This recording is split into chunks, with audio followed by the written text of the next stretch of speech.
మీరు పడుకోవడానికి ట్రై చేస్తుంటే మీ బ్రెయిన్ లో 100 థాట్స్ రన్ అవుతున్నాయా? పాస్ట్ లో జరిగింది, ఫ్యూచర్ లో జరగబోయేది అన్నీ ఒకేసారి. అదే over thinking. And it's not helping you, it's draining you. Over thinking అనేది మనలో అందరికీ common problem.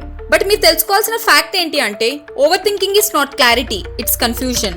The another soul అనే పుస్తకంలో ఆథర్ ఇలా చెప్తారు, you are not the voice in your head, you are the one who hears it. For example, imagine మీరు మీ friend కి ఒక మెసేజ్ చేశారు అండ్ వాళ్ళ నుంచి రిప్లై రాలేదు.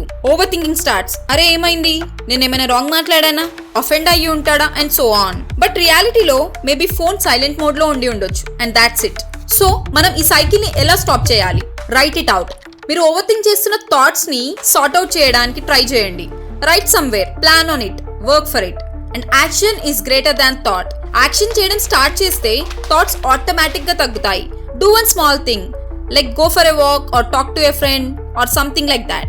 Question yourself, అసలు ఈ thought useful or is it just noise అని. Control the controllables. మీరు ఏదైనా చేయగలరు ఆ థాట్ గురించి అంటే యాక్ట్, లేదంటే లెట్ గో. ఆలోచించడం మంచిది, ఆలోచనలో మునిగిపోవడం కాదు. Over thinking starts with one thought, but peace starts with one choice. So what's your choice today?